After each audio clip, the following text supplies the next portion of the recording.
당신은 한 번쯤 이렇게 생각했을 겁니다. 나는 왜 아직 부자가 아니지? 그랜트 카돈, 이 남자도 같은 질문을 했습니다. 하지만 그는 거기서 멈추지 않았죠. 10대엔 마약에 빠졌고 20대엔 아무도 믿어주지 않았던 남자. 하지만 그는 10배의 법칙을 만들며 전 세계를 움직이는 부동산 부자가 되었습니다. 지금 그는 3조 원 규모의 자산을 운영하며 부의 공식을 전 세계 사람들에게 전하고 있죠. 이 영상은 3조 자산의 부동산 투자자, 세계적인 동기부여가 10X 철학의 창시자 그랜트 카돈의 가장 솔직하고 처절한 이야기입니다. 사실 제 인생의 처음 10년은 꽤 괜찮았어요. 아버지는 늘 정장을 입고 출근했고 집에는 웃음이 있었고 엄마는 매일 아침 식사를 준비해 주셨어요. 우린 아주 큰 부자는 아니었어요. 하지만 필요한 건 다 있었죠. 자동차, 조그만 뒷마당, 가족 여행도 가고 무엇보다 안전하다고 느껴졌습니다. 제가 기억하는 가장 선명한 장면은요. 아버지가 주말마다 우리 5 형제를 데리고 정원에서 장난을 치던 모습이에요. 그분은 항상 바빴지만 절대 우리를 외롭게 두지 않았어요. 아버지는 늘 이렇게 말씀하셨어요. 그랜트, 세상은 널 기다려주지 않아. 너는 준비돼 있어야 해. 그 말이 무슨 뜻인지는 몰랐죠. 하지만 이제는 그 말이 내 인생 전체가 되어버렸어요. 그 시절엔 아무것도 두렵지 않았어요. 그냥 내일도 이런 날이겠지 하고 살았죠. 그런데 그 내일이 어느 날 사라졌습니다. 어느 날부터 아버지의 얼굴에서 웃음이 사라졌어요. 집에 들어오면 말이 없으셨고 밤마다 서재에 홀로 앉아 계산기를 두드리셨어요. 아버지는 작은 사업을 하셨어요. 우리 가족을 위해서, 더 나은 미래를 위해서 시작한 일이었죠. 그런데 사업이 잘 안 됐습니다. 투자금은 날아가고 파트너는 등을 돌리고 그는 천천히 무너지고 있었어요. 어린 저는 그걸 몰랐습니다. 그냥 아빠가 요즘 기분이 안 좋으시구나 라고만 생각했어요. 하지만 지금 생각해보면 그분은 세상에 혼자 버려진 기분이었을 거예요. 한 남자가 가족을 지키기 위해 시작한 일이 그 가족의 미래까지 흔들어버릴 수도 있다는 걸. 아버지가 돌아가신 건 제가 10살이 되던 해였습니다. 그날 아침도 평소처럼 시작됐어요. 아버지는 정장을 입고 나갔고 저는 학교에 갔죠. 그런데 집에 돌아왔을 땐 엄마의 얼굴이 달라져 있었습니다. 그녀는 한마디도 하지 않았어요. 그냥 우리 모두를 거실에 앉히고 조용히 울기 시작했죠. 아버지는 심장마비로 쓰러지셨습니다. 바쁘고 스트레스 많고 책임이 너무 컸던 그 삶 속에서 아버지의 심장은 결국 멈춰버렸어요. 그게 전부였어요. 아무런 작별 인사도 없이, 그랜트, 널 사랑한다는 말도 없이 그냥 안 계셨어요.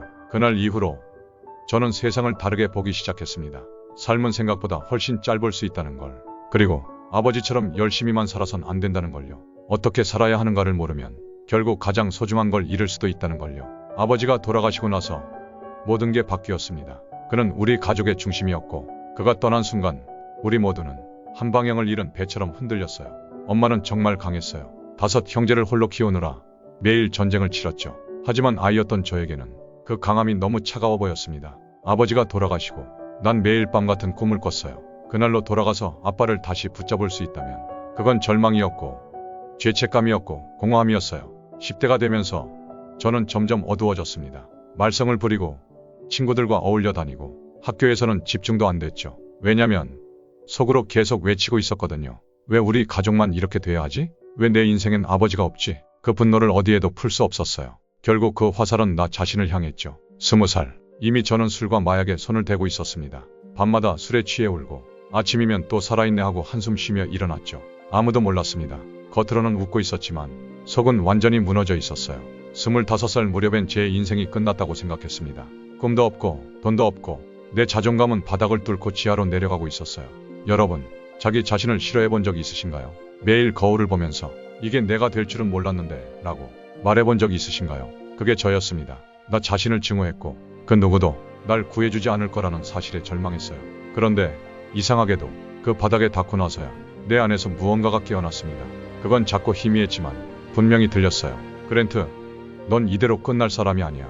그 소리를 들은 그날부터 저는 조금씩, 아주 조금씩 다시 일어났습니다. 저는 너무 어린 나이에 알게 됐어요. 아버지는 실패한 게 아닙니다. 그는 도전했어요. 단지 아무도 그에게 어떻게 살아남는지 가르쳐주지 않았을 뿐이에요. 그게 제 인생의 원동력이 됐습니다. 아무도 우리 아버지에게 가르쳐주지 않은 걸 내가 배워야겠다. 그 누구보다 치열하게 배우고 살아남아야겠다. 그렇게 다짐했죠. 그래서 저는 영업부터 시작했어요. 제일 밑바닥부터 거절당하고 무시당하고 조롱당했어요. 하지만 하루에 100통의 전화를 걸었고 매일 스스로를 갈아 넣었습니다. 사람들은 자꾸 묻습니다. 그랜트, 어떻게 그렇게 성공했어요? 저는 대답합니다. 10배 법칙 덕분입니다. 여러분, 원하는 인생이 있으신가요? 그 목표 너무 작아요. 목표를 10배로 키우세요. 그리고 그만큼 행동하세요. 사람들이 말합니다. 한 달에 1,000만 원 벌고 싶어요. 저는 말하죠. 그럼 목표는 1억으로 잡아야 해. 왜냐고요? 작은 목표는 당신을 게으르게 만들어요. 큰 목표는 당신을 미치게 만듭니다. 미쳐야 움직입니다. Be obsessed or be average. 제가 어릴 때 부모님은 항상 말씀하셨어요. 돈은 아껴야 해. 절대 위험하게 쓰면 안 돼. 그런데 저는 깨달았어요. 돈은 모으는 게 아니라 움직이는 에너지다. 저는 번 돈을 가만히 두지 않았어요. 쌓아두지 않았습니다. 모든 걸 부동산에 투자했고 그 돈은 다시 저에게 현금 흐름이라는 방식으로 돌아왔어요. 사람들은 저를 보고 말하죠. 그랜트, 넌 너무 공격적이야. 맞아요. 전 돈에 대해 공격적입니다. 왜냐면 가난은 범죄다. 돈이 없으면 선택도 없습니다. 자유도 없습니다. 저는 그런 인생을 원하지 않았어요. 여러분, 최고의 아이디어가 있다고 칩시다. 그런데 실행하지 않으면 아무 가치 없습니다. 사람들은 두려워합니다. 실패하면 어떡하죠? 아직 준비가 안 됐어요. 좀 더 배우고 나서 할게요. 여러분, 들으세요. 행동 없는 지식은 쓰레기입니다. 저는 완벽하지 않았어요. 지금도 그렇지 않습니다. 하지만 저는 움직였습니다. 그게 차이를 만든 거예요. 저는 실패했습니다. 수없이. 하지만 멈추지 않았어요. 완벽한 순간은 오지 않는다. 완벽한 사람도 없다. 하지만 완벽하게 미친 사람은 이긴다. 여러분, 오늘 이 자리에 오신 이유는 하나입니다. 더 나은 인생을 원하기 때문이에요. 그럼 제가 묻겠습니다. 그 삶을 위해 오늘 뭘 하셨나요? 내일은 없습니다. 오늘, 지금, 이 순간만이 존재합니다. 오늘 목표를 세우세요. 목표를 10배로 키우세요. 그에 맞는 행동을 지금 하세요. 제가 할 수 있었다면 여러분도 할 수 있습니다. 제가 바닥에서 일어났듯이 여러분도 일어날 수 있어요. 그리고 마지막으로 이 말만 기억하세요. 평범해질 수도 있고 미쳐버릴 수도 있다. 둘 중 하나를 선택해야 한다. 그러니 제발 여러분, be obsessed, be unstoppable. 감사합니다.